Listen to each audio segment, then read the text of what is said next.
right, we got one group coming back to us in a second.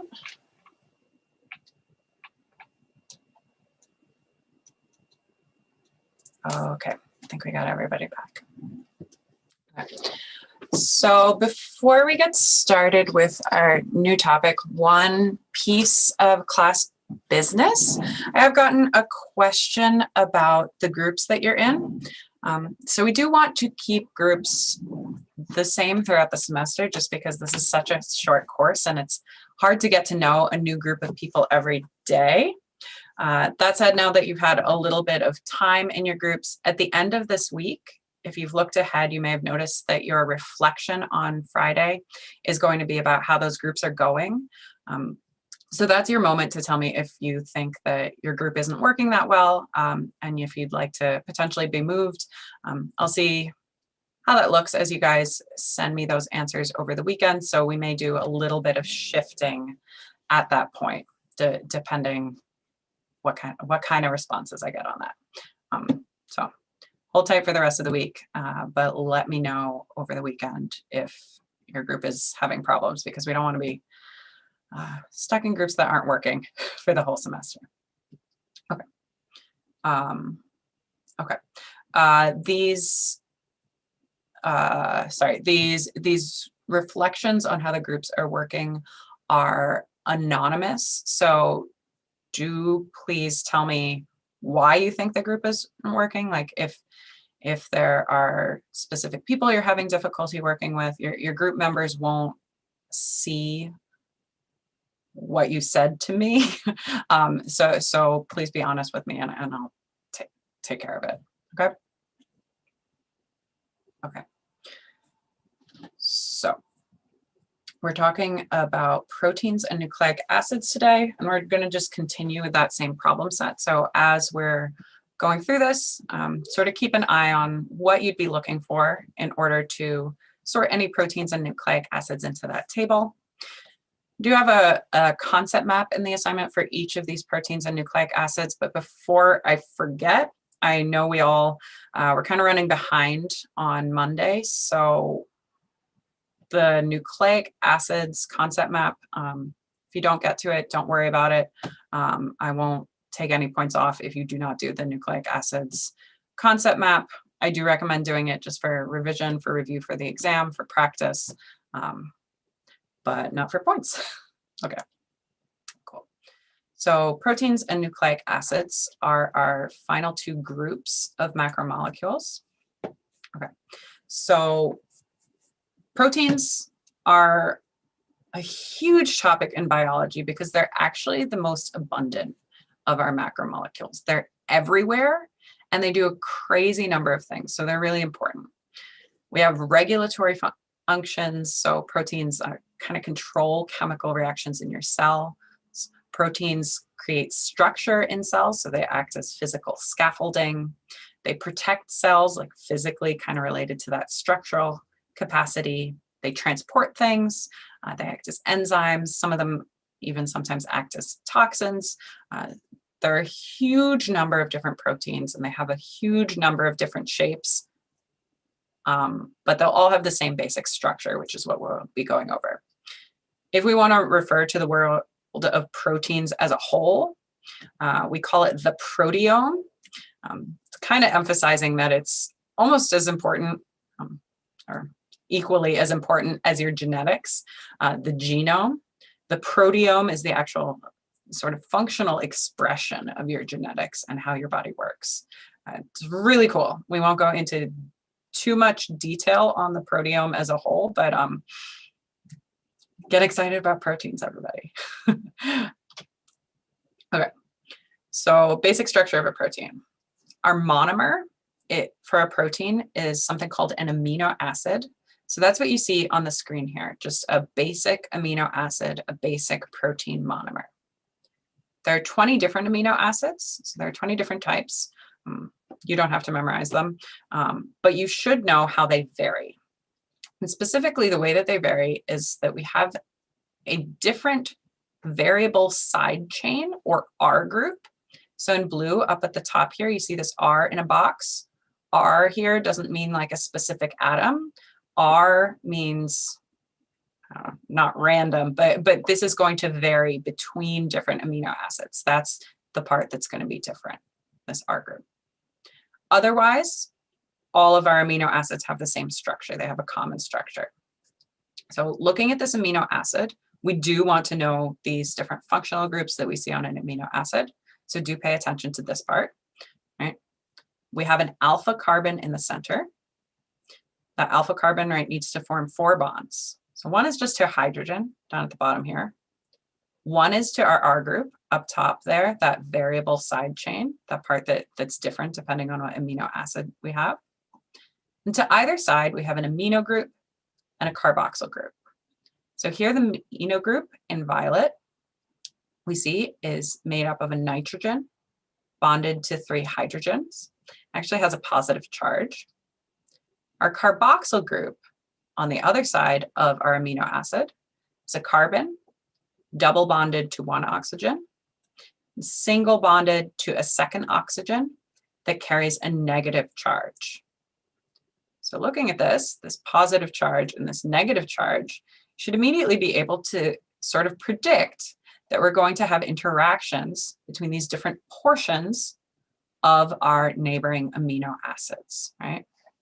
So on one just to reiterate, on one side of the amino acid, we have an amino group with a nitrogen. On the other side of the amino acid, our monomer, we have a carboxyl group, which is carbon and 2 oxygens. Here are our different amino acids. Like I said, you don't have to learn them. I'm just pulling up this slide to highlight, again, that idea of an R group, that variable side chain. So that's what's highlighted in blue in all of these. So amino acids are going to vary in their chemical properties depending on what is attached at that R group location. So sometimes we're going to have something very simple. We might just have a hydrogen. Sorry, the position of these groups is kind of rotated from the previous diagram, but you should see the parts, right? We have a carboxyl group here, the COO minus. Here we see our nitrogen part, and in blue we've highlighted the R group. So we might just have a hydrogen. We might have ring structures, as we see down here on the right. These amino acids in this table are grouped according to their chemical properties. So we'll see that some R groups are non-polar, right? So we'll have non-polar amino acids that are therefore hydrophobic, right? Water is polar, non-polar things are repelled by water. But we'll see that other amino acids are polar or even charged, either positively or negatively. So we're going to have polar amino acids that are hydrophilic, attracted to water. Right? So this is going to lead to a lot of complexity in protein structure and protein behavior, because depending what amino acids we use to build our proteins, we are going to interact differently with different types of molecules. So that's why we care, sort of a big brain view of our groups. So when we take our amino acids and want to start building a protein, actually what we build first is something called a polypeptide. So a polypeptide is a chain of amino acids linked together. And so our polypeptide really is the polymer for our protein macromolecule group. And we'll see in a second why we don't just use the word polypeptide instead of protein. We'll talk for a second about the difference there. Okay. And what I want you to notice as we're looking at this polypeptide, this long chain, right, we're going to be able to notice a couple things about that chain that are due to the structure of the amino acid. The way we form a bond between the neighboring amino acids is taking that carboxyl group, so the functional group with the carbon and those 2 oxygens, where we have that negative on one of our oxygens. We're going to form a bond between that side of one amino acid and the amino group, so the nitrogen with the positive and those 3 hydrogens, of the other, of the neighboring amino acid. Okay. I won't be asking you to draw an amino acid at any point, but you should be able to identify these groups you should be able to identify parts of an amino acid. Right? So when we join together these two amino acids, see that in the center now, we have a bond between carbon and nitrogen, right? So we lost water, which is where this other oxygen went. We lost H2O. Okay. Because we pulled together two amino acids that had this common structure, right? Let's call this glycine, this first one, amino acid number 1, right? So on one end, it had an amino group, an N terminus, we call it. So that remains the same. We didn't bond anything on that side. Then we see our alpha carbon. Then we see our carbon from that carboxyl group. And that carboxyl group we used to form this covalent bond to the neighboring amino acid. So we see carbon bonded to nitrogen. That's the nitrogen from the amino group of our second amino acid. And then we see the covalent bond to its alpha carbon, and then we see its carboxyl group. So what I'm highlighting here for you is that if we've looked at a couple different types of chains, right? When we looked at our carbohydrates, we saw that we have sometimes chains of rings where we have a lot of oxygen involved.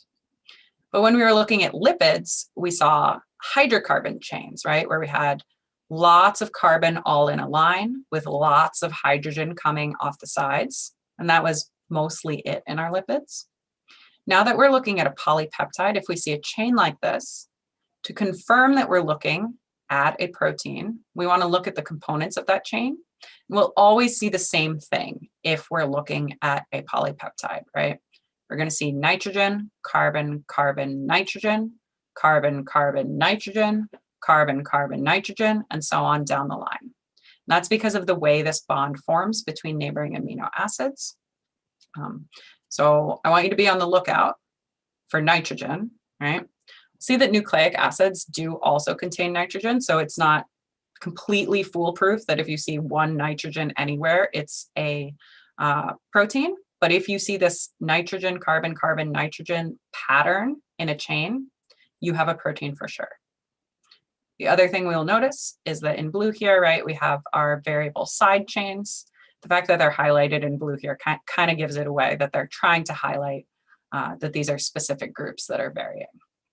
Yeah, but if you focus on this chain, these amino groups and carboxyl groups, they will not steer you wrong.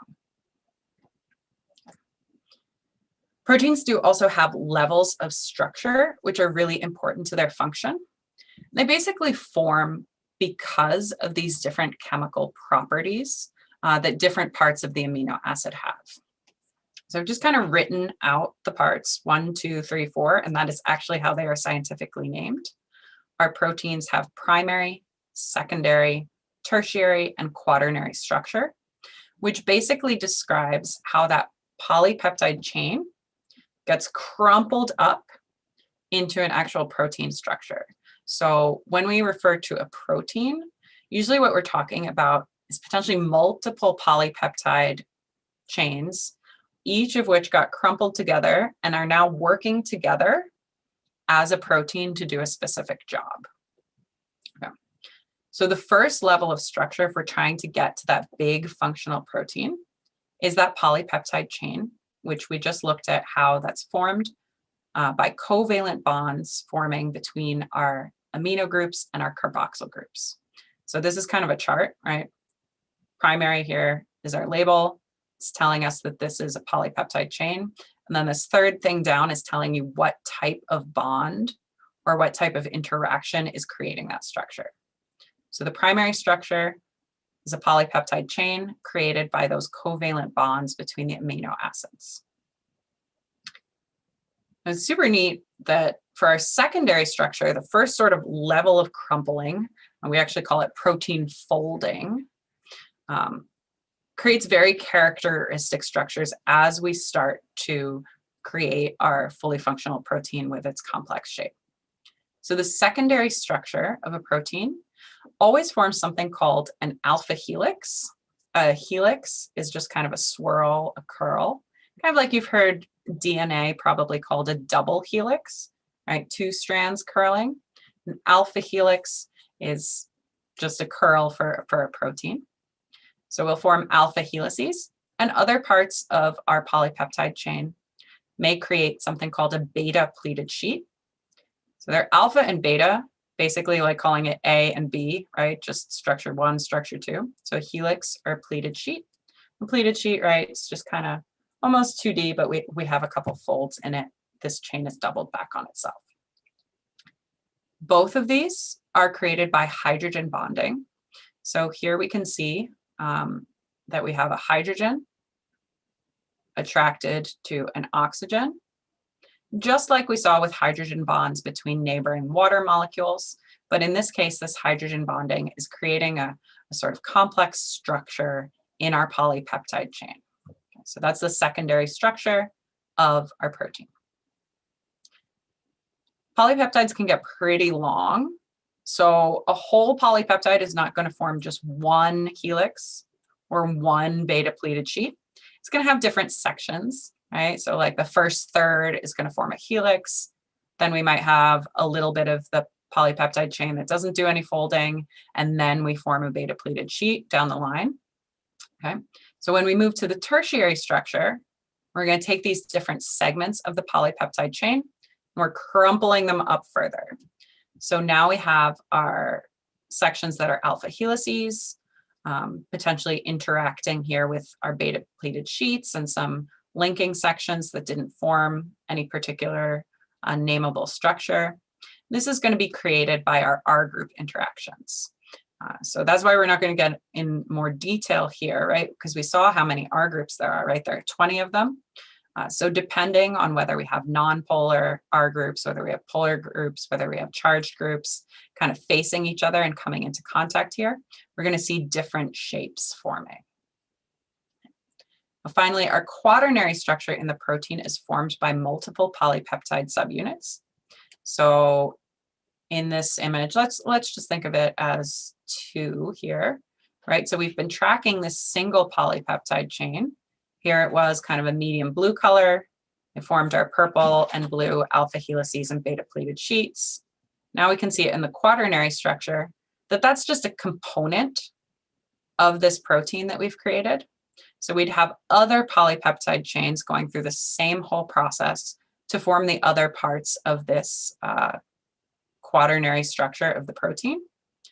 So what's holding those together is subunit interactions. So whatever amino acids we have and that are now on the outside of this tertiary structure, right? Like these ones in the middle in that beta pleated sheet might be protected from each other. They're not going to interact with any other subunits.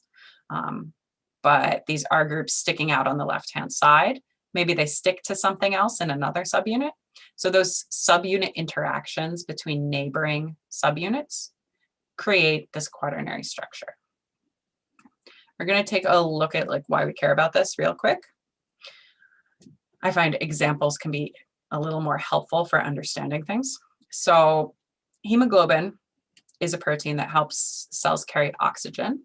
Hemoglobin is actually a protein that is subject to certain pathologies. So sickle cell anemia is actually a slight genetic difference that causes a slight difference in shape in this hemoglobin protein. Just getting a question. So these slides are available in our Google Drive folder, which is linked from Brightspace. Okay. So here we have our normal hemoglobin. It has certain amino acids. They're listed out 1, 2, 3, 4, 5, 6, 7 here. Has their names. We're not too concerned about that for the purposes of this course. We know now that they would form alpha helices and beta pleated sheets, and then they'd have different R groups interacting to form a sort of three-dimensional kind of balled up piece of paper structure. So that's what we see here, the secondary and tertiary structures of our normal hemoglobin. Now, when we compare to sickle cell hemoglobin, you can see that one amino acid here is different. That difference in the amino acid means that we have a different R group, right? So when we form those alpha helices and beta pleated sheets and then start to crumple it up, because those R groups dictate what that crumpled up three-dimensional structure looks like, this chain actually causes a slightly different tertiary structure to form in sickle cell hemoglobin versus in normal hemoglobin. So we can see here it has this weird little pocket that normal hemoglobin doesn't have. This matters because normal hemoglobin actually comes together and we have different subunits interacting, right? So we have 4 subunits interacting in normal hemoglobin, this protein that helps us carry oxygen. And they look like this, right? So they're just labeled out. We can see that there are 4 of them here, right? So this is fine. This is good. This carries oxygen effectively. When we look at sickle cell hemoglobin, we see that we're forming a structure still with 4 subunits, but then when we look at how they function next to each other, the normal hemoglobin molecules, they're not going to associate with each other, right? They're going to kind of repel each other and they're going to stay as this distinct little set of subunits, these 4 subunits in our hemoglobin. But in sickle cell hemoglobin, in these pockets, we've exposed some R groups, some portions of this chain that are attracted to each other. So instead of saying free floating as 4 subunits able to carry some oxygen, sickle cell hemoglobin can actually crystallize, form, and stick together into this long chain. When it's stuck together into this long chain, it's less able to carry oxygen. So it reduces the capacity of this protein to carry oxygen, and it also changes the physical shape of the red blood cell, which we can see when we look at the shape of the molecule, right? If a red blood cell is largely made up of hemoglobin, we would expect if we made this big difference to how hemoglobin molecules interact with each other, we can understand why we might see differences in the shape here. So that's why we care about kind of tracking through how these different interactions eventually affect function. Okay. A special type of protein that we will talk about again, you'll hear this word again in the future, are enzymes. So enzymes are proteins that catalyze reactions, which is to say basically that they speed up reactions, they change the speed at which molecules can come together or break apart. So that's what we see happening here. And that's also dependent on protein shape, right? Enzymes are proteins, so they have shape just like the hemoglobin has shape.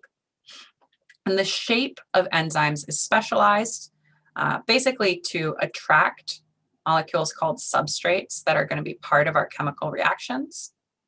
They will experience slight shape changes that then enable that substrate to break bonds, or the reverse, to create bonds, kind of by holding those molecules into the right place for the reaction that they're regulating to occur. So this is also going to be dependent on the amino acids in our polypeptide chain, because those amino acids then have specific R group interactions creating that tertiary structure. Which R groups are on the outside then affects our subunit interactions, and which R groups are like lining these little cavities, right? These little places where our substrate fits in, affect whether that substrate is attracted to our enzyme or not. So whatever those R groups are is really important to the function of this enzyme, because if we change them, they're not attracted to the substrate anymore, then we wouldn't be able to catalyze that reaction as effectively. So enzymes are proteins, they regulate reactions. We'll see them again throughout biology. Okay. Our final group are the nucleic acids. So nucleic acids are made up of several nucleotides bound together. So a nucleotide is the monomer for our nucleic acids. A nucleotide looks like this. So we have examples of 2 different nucleotides at the bottom. So nucleotide is always going to have a sugar, right? So we have a sugar, a ring, right? Here we see our 5-carbon sugar. On the left in yellow, we have a sugar called ribose.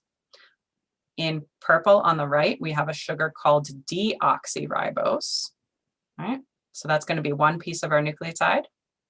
Another piece of our nucleotide is going to be a phosphate group. So here we see a phosphate group, a phosphorus. This is why we have to be careful when we're thinking about